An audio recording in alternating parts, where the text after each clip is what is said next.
É muito conveniente para uma exchange quebrar, é conveniente, faz bem, é o melhor caminho. Muitas vezes isso é algo proposital. Então a gente precisa entender como é que se dá os processos, como é que acontece dentro de uma empresa. A gente vai explicar isso aqui hoje para vocês. Eu fiz até algumas anotações aqui, a gente vai falar sobre isso. A gente vai falar sobre a insolvência, eu vou trazer alguns exemplos e vou falar também dos cuidados que você tem que ter e como é que isso te afeta. É importante você entender isso, porque o momento do mercado ele é ótimo para compras, isso é fato, só que também o risco que antes era de você estar comprando topo, hoje você não tem o risco de comprar topo, hoje você tem risco de comprar no lugar errado, você perder os seus tokens ou você comprar projetos que não são aquilo que eles estão prometendo. Os riscos mudaram e hoje a gente vai falar dos riscos aqui de você comprar no lugar errado. Não se esqueça de se inscrever no canal e ativar o sino, dessa forma você fortalece o canal para a gente estar aqui todo dia gravando conteúdo para você e você também é notificado toda vez que a gente posta um novo conteúdo. Antes de avançar, não se esqueça que você pode comprar hard wallet, MacBook, óculos VR, iPhone e diversos outros eletrônicos pagando com criptomoedas e com total segurança na Biotech. Link na descrição ou no QR Code aqui do lado. Tá, vamos lá. Por que é conveniente para uma exchange quebrar? Eu preciso te explicar antes como é que funciona uma empresa. Uma empresa, no Brasil, ela tem um CNPJ, só que fora do Brasil funciona da mesma forma. Muda o país, muda a legislação, muda o idioma, mas o DNA se mantém, que é o quê? Uma empresa, ela é uma pessoa nova. No caso do Brasil, uma pessoa jurídica. Então eu sou uma pessoa física, a minha empresa Blue Consult é uma pessoa jurídica. Então, quando se constitui uma empresa, você constitui uma nova pessoa. É assim em qualquer lugar do mundo, tá? Com diferentes nomes e tal, mas o DNA é esse. Existe uma questão contábil e legal também que padroniza certas coisas como essa. E aí, por que eu tô te falando isso? Como uma pessoa específica, ela não se mistura com os sócios, com o patrimônio dos sócios. Como assim, Michel? Quando você entra lá, por exemplo, você pode pesquisar a empresa que você quiser. Ela vai estar lá o nome da empresa e no final vai ter LTDA. Aquilo ali significa limitada. O que é uma empresa limitada? É que ela é limitada, ou seja, os limites dela são o capital da empresa. Ou seja, ela não atinge os ativos do capital dos sócios. Tá, mas e aí? O que isso tem a ver com as exchanges quebrarem e ser conveniente elas quebrarem? Presta atenção. Como dono de uma empresa,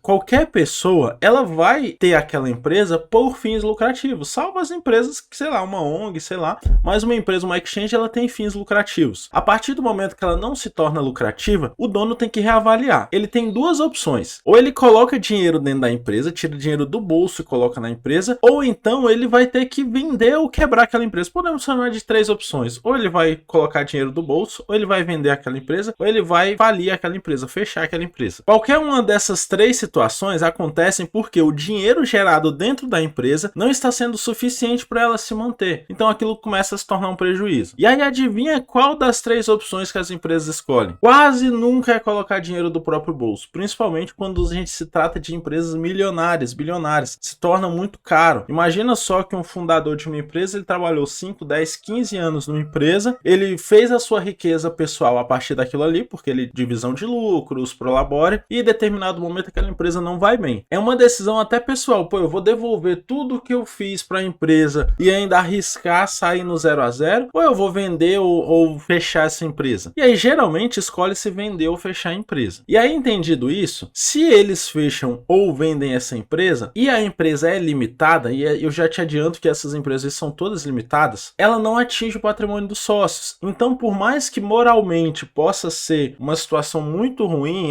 chega a ser absurdo em alguns casos, legalmente você não pode cobrar o sócio, salvo em raras exceções. E aí, trazendo para nossa realidade, imagina uma exchange qualquer. Essa exchange ela se torna insolvente. Como assim, Michel? Vamos arredondar sempre para facilitar o entendimento. Vamos supor que essa exchange tenha 100 bitcoins de milhares de pessoas diferentes. Ela só tem bitcoin, essa exchange. Ela tem 100 bitcoins lá de milhares de pessoas diferentes e ela pegou esses bitcoins e ele foi aplicar em outros lugares do mercado. Ela foi fazer alavancagem, eles também operam. Eles não ficam só com aquele dinheiro parado. E aí eles foram operar. Só que se todo mundo for sacar hoje, ela não tem os 100 bitcoins, ela tem 90. Por quê? Porque o mercado está em queda, eles também erram, são pessoas lá atrás que estão fazendo negociação, que estão fazendo investimentos. Prova disso, Celsius, está acontecendo exatamente isso agora. Outra prova disso, a Three Arrows Capital, também está acontecendo algo similar agora. Algumas corretoras que a gente não sabe, já fiz um vídeo, vou deixar aqui em cima, onde eu falo sobre insolvência de corretoras. Então isso acontece. E aí entra um ponto muito específico que é o seguinte: se as pessoas descobrem essa insolvência ou se tem um movimento no mercado que levanta uma desconfiança e as pessoas começam a sacar, essas empresas elas vão quebrar ou ser vendidas. Se isso não acontece, ninguém fala nada e fica por isso mesmo. Eles ficam trabalhando negativo até que o mercado venha a voltar. É isso que acontece. E aí, antes da gente falar das que vão quebrar, vamos falar aqui das que são vendidas, pra gente fechar o raciocínio completo. As empresas que são vendidas, eu vou trazer um exemplo aqui. A Alter Bank. A Alter Bank foi vendida para Melius. Eu não sei o que se passou lá dentro. Eu vou te dar um aqui como exemplo, tá? O Alter Bank, ele foi recentemente fechado. Então, o Melius comprou a Alter Bank e em seguida encerrou a Alter Bank. Aí você pensa assim, mas como assim? Ele comprou e depois encerrou? E aí eu quero te falar aqui por que às vezes é vantagem para a empresa ser vendida e por que às vezes é vantagem para outra empresa comprar. A Melius, ela pode ter comprado o Alter Bank por conta dos processos deles, processos de uma empresa que rodam bem, ou seja, eles conseguem fazer muito com pouco recurso humano. Isso tem um valor muito grande. Eles podem ter comprado o Alter Bank por conta dos códigos dele, ou seja, do que eles produziram ali. Ao invés de gastar milhões produzindo códigos, eu vou comprar uma empresa que vai vir com os códigos prontos, ou seja, comprar tecnologia. Eles poderiam comprar a marca que se provou que não é, porque uma vez que eles encerram a empresa, eles estão encerrando aquela marca. Eles podem estar comprando o capital humano, os recursos humanos. Como assim, Michel? Cara, eles têm uma equipe muito bem formada, com um assistente, com analista, com gestor. Aquilo tudo roda muito bem e é interesse de outra empresa criar uma equipe. Vamos supor que a Melius queira criar um braço de criptomoedas. É mais fácil para eles desenvolver esse braço do zero ou comprar uma equipe toda pronta que já conhece de criptomoedas. Então, existem várias outras coisas que não estão aos olhos, muitas vezes, dos usuários, mas que são muito valiosas dentro de uma empresa. E aí, por isso, essas empresas são vendidas. E aí, a gente traz outros exemplos aqui, que a Three Arrows Capital e a Celsius, por exemplo, elas tentaram negociar ou estão tentando negociar com a FTX. Também a gente não tem acesso a detalhes das negociações, mas eles estão tentando negociar. Eles estão tentando negociar por quê? Porque eles têm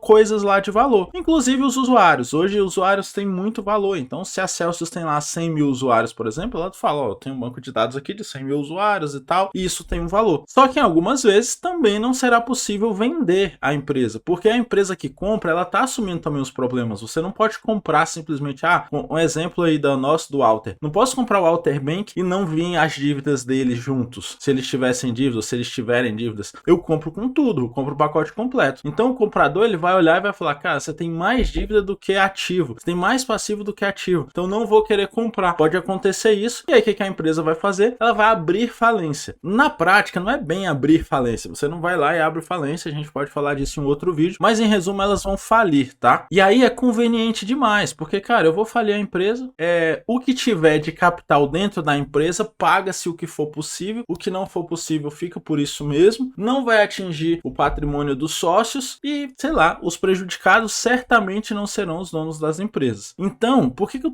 falei tudo isso aqui para você? A gente foi quase uma aula aqui sobre constituição societária, né? Porque é importante você entender que as empresas, as exchanges, as empresas no geral, no momento de dificuldade, é o momento que elas mais encerram suas atividades. As exchanges não são diferentes. Surgiu aí já muita coisa falando de insolvência de exchanges. Então, cara, muito cuidado. Tenha extremo cuidado. Não tá na hora de ir para aquelas exchanges muito pequenas, não tá na hora de ir para exchange que você não tem alcance. Eu, particularmente, eu tô fazendo muito conteúdo aqui mostrando como você vai usar suas wallets para comprar, para negociar, para fazer tudo lá de forma segura e sempre você com a custódia do dinheiro. Então isso é importante. Eu já falei que a exchange que eu uso atualmente é o mercado Bitcoin por conta da regulamentação. A regulamentação, ela resolve todos os problemas? Não se engane também. A regulamentação, ela facilita para você ter um acesso jurídico à empresa, mas as exchanges atualmente, elas não possuem um fundo garantidor. Por exemplo, se você investe no Nubank, por exemplo, você coloca lá o Nubank, ele rende lá um percentualzinho do dinheiro todo mês. Até 250 mil reais é garantido pelo fundo garantidor de crédito. Esse fundo garantidor, ele é um fundo nacional que garante as instituições financeiras que são filiadas. Eu não sei se é bem a palavra palavra afiliados, mas que estão ali ligadas a ele. Nas exchanges isso não acontece. Então essa regulamentação, ela não é tão segura quanto uma regulamentação bancária que vai te garantir o dinheiro. Só que é um pouco a mais do que você não ter nada regulamentado, tá? Numa exchange da China pequenininha que nem tem nada em português, por exemplo. Isso pode ser um risco. Então muito cuidado, preste atenção, entenda isso, entenda que os sócios lá, os proprietários, eles não são bonzinhos, eles não estão tão preocupados assim com os usuários, eles estão mais preocupados com o futuro da empresa e com a questão financeira deles, porque uma vez,